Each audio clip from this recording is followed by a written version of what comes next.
My name is McCullough. I am the current chair of Pt. at the Top. Very much a privilege, and this is the second of our forums within a 1-month period here at BMW. And I want to thank Max and Amber for allowing us to be here and use this facility. They opened it up to the community throughout the year. So I'd like to start out by giving BMW and their folks a big round of applause.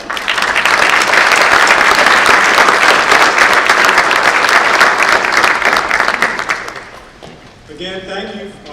This is the Pt. at the Top Upstate Vision Forum that is serving as the unveiling of the results of the Shaping Our Future Regional Growth Analysis. I can tell you this is extremely important to the Upstate and, in my opinion, one of the most important topics to the future of our region. Pleased to welcome you to today's forum. For the last 6 years, Pt. at the Top has used these regional forums as an opportunity to share information, encourage dialogue around issues that impact our ability to ensure that the Upstate is universally recognized as a leading place to live, learn, do business, and raise a family. The mission of Pt. at the Top is quite simple. It's to foster collaboration, trust, and partnerships across the Upstate region, and gatherings like this today are an important component of achieving that mission. I want to start off by recognizing and thanking Pt. at the Top board members who are in attendance today. If you would just please raise your hand or stand, we'd simply like to acknowledge you. Thank you very much.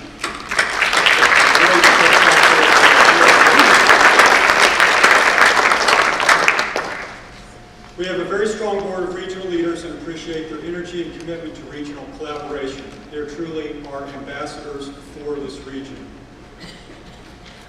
We're also very fortunate to have roughly 120 businesses, organizations, and individuals who provided financial support for Pt. at the Top in the last year. You can read the names of those entities on the back of your program, and I would like to thank each of our funding supporters for their investment and commitment to regional collaboration. Thank you very much.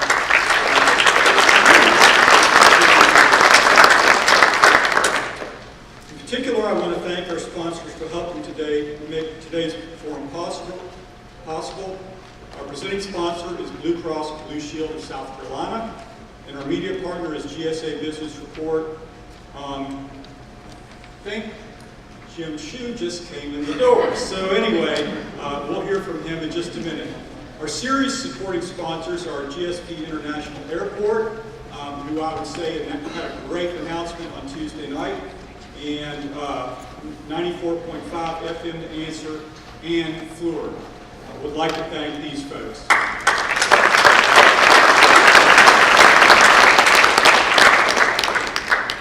Also, we greatly appreciate TD Bank, Trell Corporation, and Colliers International for serving as sponsors of today's forum.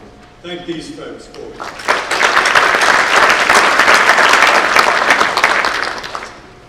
Thank you all for recognizing the importance of these regional forums and for helping make today's events possible. Since we started the forum series in 2012, Blue Cross Blue Shield of South Carolina has served as our series premier sponsor. We greatly appreciate their continued support. And now that Jim's here, I would invite him to come up and make a few comments. Jim, thank you. Hey, good afternoon, everyone. As Hank mentioned, I'm Jim Shew, the Director of National Accounts of Blue Cross Blue Shield of South Carolina. And also I should mention the Development Co-Chair of Pt. at the Top. First, let me just say that Blue Cross and Blue Shield is very proud to continue our role as the premier sponsor of the Forum Series. And also I want to thank everyone for attending today on behalf of Blue Cross and Blue Shield as well as Pt. at the Top. Looks like we have a really great audience here today. Judged by the size of our group, I think there's probably quite a few folks who are attending an Upstate Vision Forum with Pt. at the Top for the first time. So welcome. Really pleased everyone is here today. These Upstate Vision Forums are always incredible events. Not only do we bring together the stakeholders from nonprofit, from government, from private business sectors in the Upstate, but the topics are great. I can sort of biasly say that we had a really amazing session on healthcare a couple of years ago, Our speakers have been amazing. Some of you may remember, I think it was in 2015, we had Governor Ed Rendell of Pennsylvania speak on the topic of infrastructure development forum series. But today's forum is one that I think is going to set the bar even higher, so I'm really excited everyone's here today. There is a lot of interest in the upstate, and in the entire southeast for that matter, regarding how we are going to effectively manage the tremendous growth that we're experiencing and will continue to experience in the future. I'm sure many of you have seen a number of articles that have been written in the press in recent years, articles about the megalopolis running from Raleigh, North Carolina to Atlanta, Georgia, down the I-85 corridor that predicted that by 2060, Raleigh to Atlanta will be this continuous urban connection, much like the corridor from Washington, D.C. to Boston, Massachusetts is today. So today, we're really excited to learn more about the results of the recently completed year-long Shaping Our Future study that's being presented today by 10 at the Top, Upstate Forever, and the Raleigh Institute at Furman University. How and where the upstate grows in response to our region's population growth, which is, I read, projected to be 1,750,000 by 2040, so just over 20 years away. That will impact our quality of life, everything from commute times to work to water quality. So there's a lot for us to learn today as we consider how we achieve our vision for successful and sustainable growth in the upstate, as we continue to pursue our goals of making the upstate a great place, not only to live, but also to learn, work, and raise a family. So thank you again, everyone, for being here today. And let me turn the stage back over to Hank.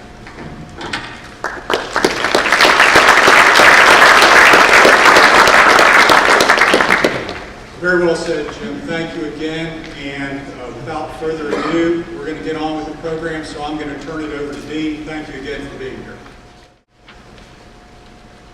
Wonderful. Thank you, Hank. And again, thank you, everybody, for being with us. I'm Dean Hybl, the Executive Director of Pen at the Top. I'm going to very quickly, I know many of you are familiar with our organization, some maybe not so much, so I'll do very quickly, but really want to get into the meat of today's program. So 10 at the Top, the idea started around 2005. Irv Welling is here, our founding chair.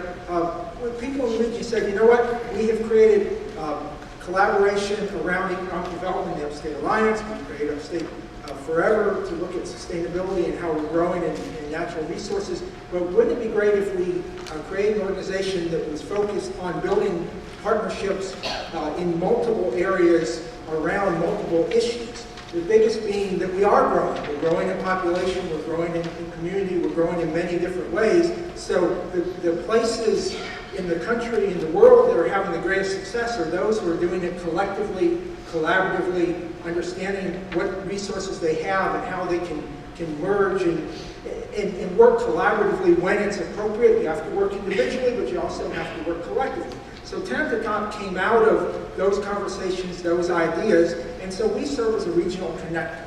Our focus is on how can we work collaboratively to impact issues collectively as a region and work on those issues that impact economic vitality and quality of life here in the upstate region. So we serve as a convener, a connector, sharing of ideas, creating regional networks, cross-jurisdictional solutions, all to build the capacity of our region. We focus around 5 what we call driver areas: community vibrancy, economic and entrepreneurial vitality, human potential, natural beauty and resources, and sustainable growth. And so over the last 6 years, 7 years, I guess now, what we have done is we focus on connecting regional stakeholders to build collective capacity around key upstate issues. We've had, and we measure ourselves by engagements. We've had over 650 engagements of over 30,000 participants. Many of you have been a part of that. So one of the things that we have done as part of that is this forum series that Jim talked about, some of the past speakers. We started this in 2012. We had one just a month ago on global fluency, which was a great event. And then today we're talking about shaping our future In September, we will be in Spartanburg to talk about arts and culture as a regional asset, and then we're going to finish our year, as we do every year, with an event celebrating our successes as an upstate region. This will be a luncheon for the first time, so you'll be getting more information about that in the future. So, it was mentioned about growth, and that is an issue that was really, from the very beginning, important to 10 at the top and continues to be, because as a region, you really wish, I think individually, we all wish we had a crystal ball and we knew where we were and where we were going and what was going to happen to us. Well, as a region, through growth projections, through things like the studies that we're doing today, we really do have a crystal ball. We have an understanding, or at least a glimpse into our direction, or what could be our direction as a region moving forward. The United States is projected to add about 100 million residents between now and 2050, 70% of which are in 10 what they call mega regions across the country. And as Jim alluded to, we are right in the middle of one of them, and known as the Piedmont Atlantic. But for us, of course, in the upstate, it is important that we maintain our character and not just be that pass-through on the way from Charlotte to Atlanta. So what do we do? How can we impact that as a region? We know we're growing. These are projections. They're in the information you have in this study. We are, as a region, expected to grow from 2015. We had about 1.4 million residents. We're going to be over 1.7 million in 2040. And we know that that is good in some ways. Vibrancy and growth, you want to be in a place that people want to be. So there's nothing wrong with that. But at the same time, you have to be thoughtful in how you're growing and purposeful in the choices that you make as a region. So one of the things that we focus on with 10 at the top is how can we make sure people who are making decisions have good information, have the right information. And that's what this study is about. That's what a lot of the work that we do as an organization is about. So we asked this question, have asked it since the very beginning. Is the upstate positioned to shape future growth instead of being shaped by that growth? And in this particular case, we're talking about land use and transportation, but the reality is there are so many components of growth that we have to make sure that we are paying attention to. Our senior population is going to go from, in 2010, it was less than 15%.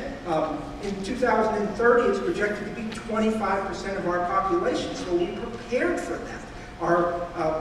Our children, birth to 19, we're projected to add another, have 75,000 more children by 2030 living in this region than live here today. Are we prepared for that? So all these things are components and part of growing and shaping that future for our region. So as many of you know, this is not the first time we've talked about growth. Growth has been really part of the framework here in this region, talking about for a long time.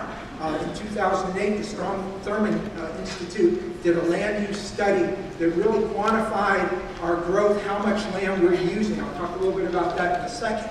In 2009, the Upstate Reality Check that led to the formalization of 10 at the Top as an organization from an ad hoc group to a formal organization happened. I'm sure many of you were in the room for that. In 2011, we unveiled what we call the Our Upstate Vision, looking at growth in our region today and into the future. What do we want to be as a region? In 2014, the Upstate Planners did a comprehensive plan review, looking at all the comprehensive plans in the Upstate. And then in 2015, we started the conversations around shaping our future that have led to where we are today. One of the reasons that this has been important to us is because when we did the Our Upstate Vision in 2010 and 2011, we asked over 10,000 people a number of questions about what mattered to them, what was important as we look towards the future. And we used the information from the Strong Thurman study from 2008, when they said that in 2000, about 643,000 acres in the upstate had been used for development. And the projection was that it would be at 1.7 million used by 2030. And so we asked people, were you okay with that growth, or did you want to see us grow in a different way? And 81% of the survey participants called for some reduction in land consumption over the next 20 years. And I will tell you, it's a little bit misleading, even that 19% that were okay with the status quo, because many of them were people, and maybe some of you who live in the Union or live in Abbeville, places that were not projected to necessarily see a lot of growth unless it was through the trend and the sprawl. And so they saw a little bit of red on the map and said, well, I want the one that has growth. So that number, 81%, maybe is really probably conservative, because last year, as part of this program, this Shaping Our Future effort, we had a meeting with elected officials, and we asked them whether they were comfortable with growing in the trend or they wanted to see growth in a different way, and 90% of the elected officials in that room said they wanted to see us grow in a different way across the upstate. So growth is important, and understanding how we're growing, what the impacts are, and what we can do individually and collectively to change and impact that is what this study, what a lot of the work that we've done has been about. So the Shaping Our Future effort was led by a consortium that includes the Raleigh Institute, 10 at the top, Upstate Forever. We have a number of other funders, the Hollingsworth Funds. We could not have done this without them. We thank them very much. The Greater Greenville Realtors Association has been a great supporter. New Belgium, I still haven't gotten a beer yet as part of this, but New Belgium is a supporter. Duke Energy and Piedmont Natural Gas in the city of Greer, we had some meetings there earlier. And we also had both a steering committee and a group of professional planners who were involved. If you were involved in this project, either as a steering committee member or a member of the planners group, will you please rise to be recognized? I know a lot of you are in the room.